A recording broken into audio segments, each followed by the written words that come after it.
Dear friends, आज की जो क्लास है उसमें मैं आपको बताऊंगा यूज़ ऑफ प्रीपोजिशंस। जी हाँ, इंग्लिश में प्रीपोजिशंस एक ऐसा शब्द है जो नाउन या प्रोनाउन के साथ जुड़कर उसके संबंध को किसी अन्य शब्द जैसे नाउन, प्रोनाउन या एडवर्ब से दर्शाता है।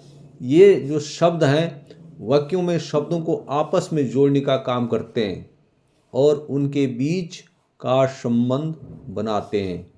यानी जब प्रीपोजिशन को हम लगाते हैं तो वाक्य एक पूर्ण रूप लेता है।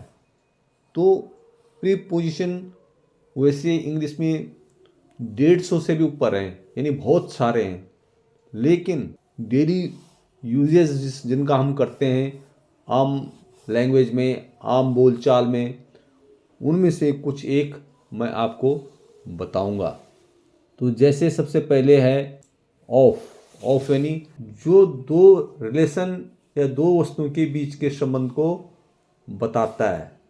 जैसे Ravi is son of Rahul, यानी रवि राहुल का बेटा है। I am fond of apple, मुझे सेब पसंद है। It's matter of pride for me, यह मेरे लिए गर्व की बात है। Delhi is the capital of India, Delhi Bharat की राजधानी है। तो ये ऑफ जो प्रीपोजिशन है, बीच में जो ऑफ लगा है, तो शब्दों को जोड़ करके एक वाक्य बनाया है ऑफ ने। तो सेकंड है for.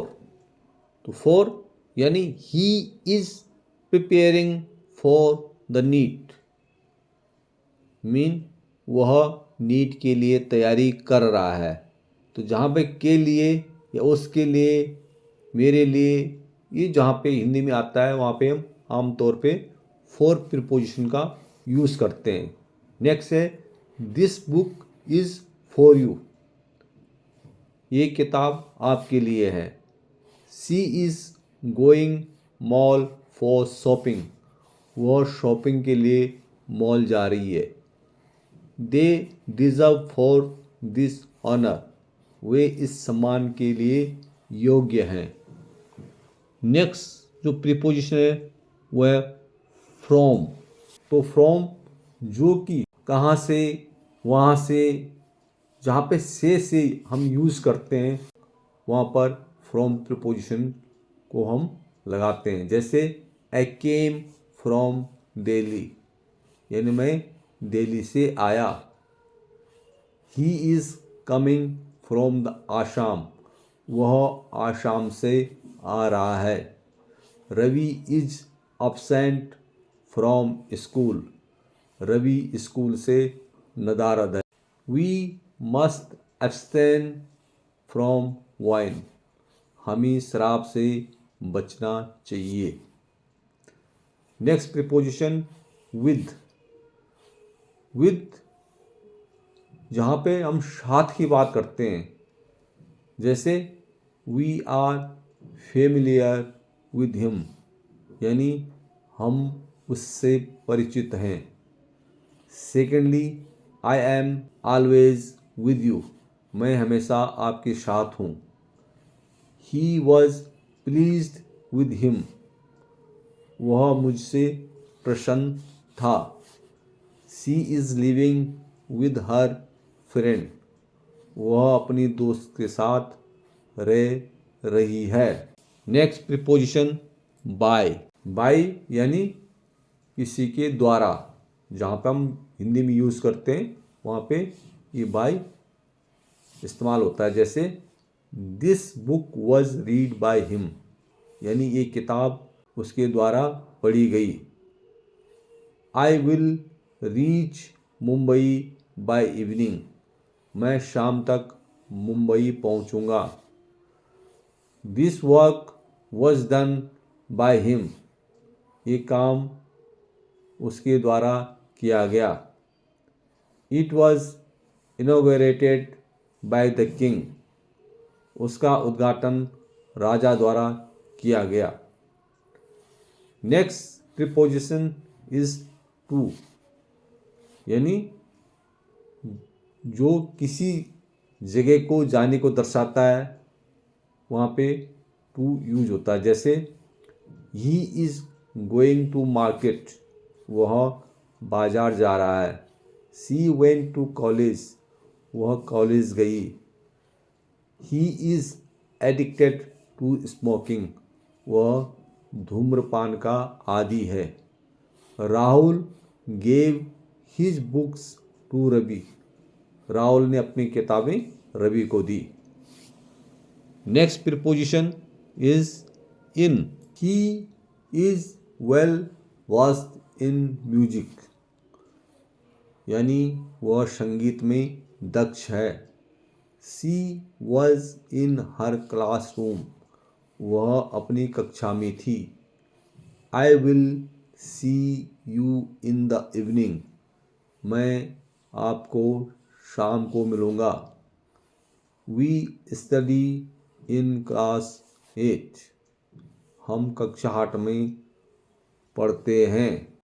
Next preposition is about, यानी हम जब कभी किसी के बारे में कहते हैं तो बारे के लिए अबाउट यूज होता है। जैसे have you read about Gita, क्या आपने गीता के बारे में पढ़ा। I know about him very well, मैं उसके बारे में अच्छी तरह जानता हूँ। What do you know about this, तुम उसके बारे में क्या जानते हैं। We found out about him, हमने उसके बारे में पता किया। Next preposition is into. He went into the room, वह कमरे में गया। She poured milk into the bowl, उसने कटोरे में दूध उड़ेला या दूध डाला। I translated the book into Hindi, मैंने इस किताब का हिंदी में अनुवाद किया। दे लुक्ड इनटू द मिरर, उन्होंने शीशे पर देखा। नेक्स्ट प्रीपोजिशन इज ऑन, और ऑन जब कोई वस्तु किसी स्थान के ऊपर होती है। जैसे this book is on the table, किताब मेज पर है। She turn on the light, उसने बत्ती जलाई। He is on medical leave, वह मेडिकल लीव पर है। I rely on my friends for support, मैं समर्थन के लिए दोस्तों पर निर्भर करता हूँ। Next preposition is against. He is against this policy, वह इस नीति के खिलाफ है। तो अगेंस्ट मीन खिलाफ। We must fight against injustice, हमें अन्याय के खिलाफ लड़ना चाहिए। The evidence goes against him, सबूत उसके खिलाफ हैं।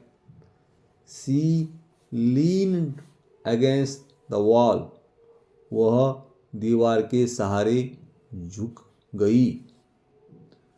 Next is over. Bridge is over the river, पुल नदी के ऊपर है। द गेम इज ओवर, खेल खत्म हो गया। I am thinking over the proposal, मैं प्रस्ताव पर विचार कर रहा हूँ। The bird flew over the house, पक्षी घर के ऊपर उड़ गया। Next at. I get up at 5 o'clock, मैं 5 बजे उठता हूँ। She was sitting at station, वह स्टेशन पर बैठी थी। I was at room yesterday, मैं कल कमरे में था। I arrived at the station on time, मैं समय पर स्टेशन पहुंचा। Next preposition is under. Cat is sleeping under the table, बिल्ली टेबल के नीचे सो रही है। Book is under the pile of papers, किताब पेपर के ढेर के नीचे है। Child hid the toy under the bed, बच्चे ने खिलौना बिस्तर के नीचे छुपाया। Tunnel goes under the land, सुरंग जमीन के नीचे से जाती है। तो जहाँ पर नीचे की बात होती है वहाँ पे अंडर यूज होता है इंग्लिश में। Next preposition is between. Between यानी बीच में, दो वस्तुओं के बीच में, दो प्राणियों के बीच में कोई बात होती है वहाँ पे बिटवीन यूज होता है। जबकि दो से ज़्यादा जो प्राणी होते हैं या कोई वस्तु होती है उस पे उनमें अमंग यूज होता है। तो यहाँ पे preposition between. Book is between the two pens, किताब दो पेन के बीच में है। डिवाइड 10 पेंसिल्स बिटवीन बॉयज़, 10 पेंसिलों को बच्चों में बांटो। तो बिटवीन से पता चल रहा है कि बच्चे दो हैं। What is difference between you both, आप दोनों में क्या भिन्नता है, क्या अंतर है। Meeting will be held between 2 PM and 3 PM, meeting 2 और 3 बजे के बीच में होगी। नेक्स्ट बिसाइड यानी बगल में। The cat sat beside the chair, बिल्ली कुर्सी के बगल में बैठी। The park is beside the river, park नदी के बगल में है। Please sit beside the window, कृपया खिड़की के बगल में बैठो। She stood beside her friend, वह अपनी दोस्त के बगल में खड़ी हुई। तो ये कुछ एक प्रीपोजिशन मैंने आपको बता दिए हैं। वैसे तो इंग्लिश में मैक्सिमम 150 प्रीपोजिशन हैं, बट जो मेनली जो यूज होते हैं वो कुछ एक प्रीपोजिशन मैंने आपको बता दिए हैं। तो आपको आज की क्लास कैसी लगी कमेंट्स करके ज़रूर बताना और लाइक ज़रूर करना। तो मिलते हैं आपको नेक्स्ट क्लास में। Till then take care, bye bye.